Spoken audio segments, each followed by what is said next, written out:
Assalamualaikum warahmatullahi wabarakatuh. Baik, saya tutup dengan beberapa quotes. Kalau sudah quote, kalian sudah melek saatnya. Sudah mau ditutup. Ini menarik. Ada kalimat dari Robi'ah, istighfar kita membutuhkan istighfar lagi. Aku beristighfar kepada Allah dari ucapanku, aku beristighfar pada Allah. Kita, kata Robi'ah, diminta mengistighfari istighfar kita. Kenapa? Istighfar kita selama ini banyak palsunya. Setiap hari, mungkin setiap habis sholat kita astaghfirullahaladzim. Kadang-kadang kaget pun yang keluar dari mulut kita astaghfirullahaladzim. Tapi istighfar kita tidak ada yang serius. Buktinya apa? Istighfar rutin tapi dosa juga jalan terus. Maksiat tidak kita rem sama sekali. Kesalahan tidak kita sesali sama sekali. Maka kata Robi'ah, aku beristighfar dari istighfarku sendiri. Istighfarku ternyata isinya bukan aku bertobat pada Allah, tapi justru istighfarku seakan-akan meremehkan istighfar itu sendiri dengan jalan dosa yang jalan terus, kekhilafan kemaksiatan yang tidak pernah aku sesali. Ini quotes pertama dari Robi'ah. Quotes kedua, ini nanti kalian renungi ya. Kalau ini menarik, kalau ini agak dalam. Ada orang bertanya pada Robi'ah. Orang ini merasa banyak dosa. Aku telah sering berbuat dosa. Dan semakin lama aku merasa tidak taat pada Allah. Apa kalau aku tobat, Allah mengampuniku? Robi'ah menjawab tidak. Tetapi kalau Allah mengampunimu, maka engkau akan tobat. Kamu pikir ya, ini agak dibalik logikanya. Jadi maksudnya apa? Keterbukaan hatimu untuk bertobat sungguh-sungguh itu hakikatnya sudah dibuka pintu ampunannya Allah untukmu. Anugerahnya Allah padamu. Diberi anugerah kok tidak diambil, ya berarti itu salahmu. Jadi bukan kalau saya bertobat Allah akan mengampuni. Allah akan mengampuni kalau Allah sudah mengampuni, maka aku akan terbuka untuk bertobat. Jadi tobat itu hakikatnya anugerahnya Allah. Maka tadi saya bilang, kapanpun kalian terbersit di pikiranmu untuk bertobat, itu adalah sirotol mustaqim, cahaya yang diberikan oleh Allah. Doa yang kamu minta tiap hari untuk ditunjukkan jalan lurus. Itulah bentuk pengabulannya Allah, antara lain dalam bentuk kesadaran dan niatmu untuk tobat. Maka jangan ditunda-tunda, jangan dinanti-nanti maksudnya nanti saja. Jadi ini nanti kalian renungi kalimat dari Robi'ah ini.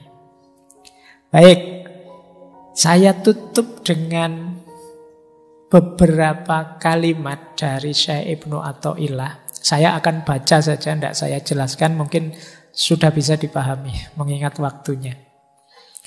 Ini saya ambil dari kitab Bahjatun Nufus, penerang jiwa, bukan dari Hikam. Jadi ini kalian dengarkan ya. Perbuatan maksiat itu ibarat api, sementara kegelapan ibarat asapnya. Laksana orang yang menyalakan perapian di rumah selama 70 tahun, bukankah rumah tersebut akan menjadi gelap dan hitam? Demikian pula dengan kolbu. Ia akan menjadi gelap karena tumpuan maksiat. Ia baru menjadi bersih dengan tobat kepada Allah. Kehinaan, kegelapan, dan hijab terkait erat dengan maksiat. Jika engkau bertobat pada Allah, bekas-bekas dosa itu pun menjadi sirna. Saya lanjutkan lagi. Janganlah engkau berputus asa terhadap rahmat Allah dengan berkata, sudah berapa kali aku bertobat dan insaf. Terus kumat lagi, terus tobat lagi. Maksudnya begitu. Jangan putus asa, sebab orang yang sakit sewajarnya akan terus minum obat, mengharapkan tetap hidup dan menginginkan sehat selama ruh di kandung badan, tanpa pernah merasa putus asa. Jadi penyakitnya manusia yang namanya khotok wan nisyan itu mungkin setara dengan diabetes atau darah tinggi atau kolesterol. Penyakit-penyakit yang membuat orang butuh obat terus. Obatnya namanya tobat. Jadi tidak apa-apa, tidak usah putus asa. Pak, saya sudah dosa, tak ulang lagi. Tobat lagi, tak ulang lagi. Ya kayak orang minum obat, tidak apa-apa. Jangan putus asa. Teruslah bertobat. Yang ketiga, ketika seseorang hamba bertobat, maka rumahnya di surga merasa gembira. Demikian juga langit dan bumi, Nabi, juga Allah sendiri.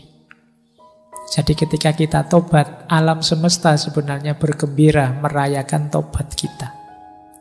Rasulullah bersabda, sungguh Allah jauh lebih bahagia karena tobat seorang hamba dibandingkan orang yang mengendarai untanya di padang pasir, tiba-tiba untanya tersesat dan menghilang darinya.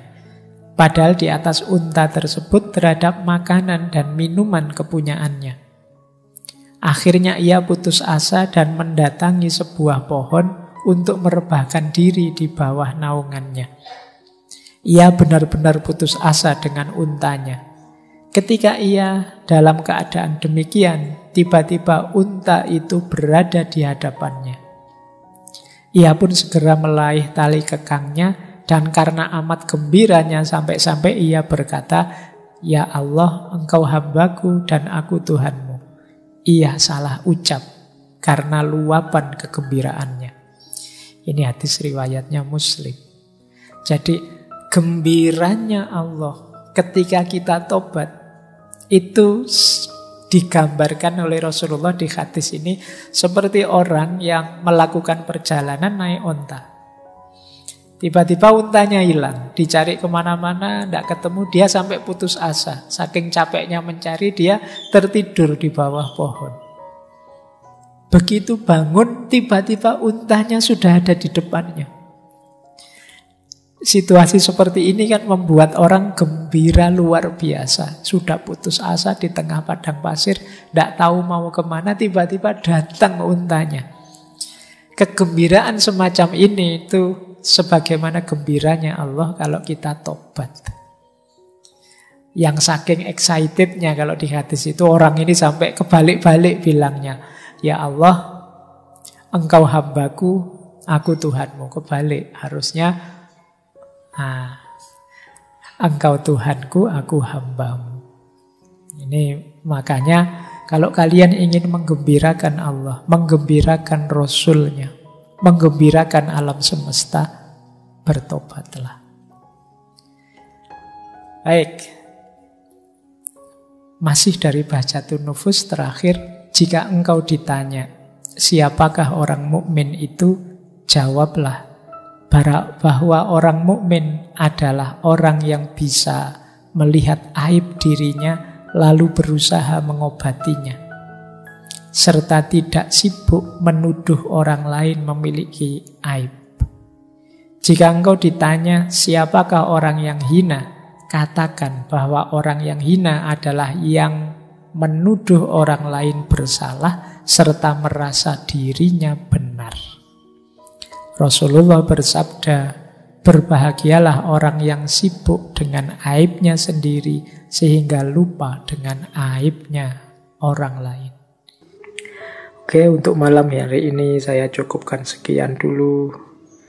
Mohon maaf kalau ada yang kurang berkenan, mungkin 1-2 kekurangan apa, mohon dimaklumi. Kalau ada kekhilafan, kealpaan yang teman-teman ngerti benernya seperti apa, ya silahkan disampaikan.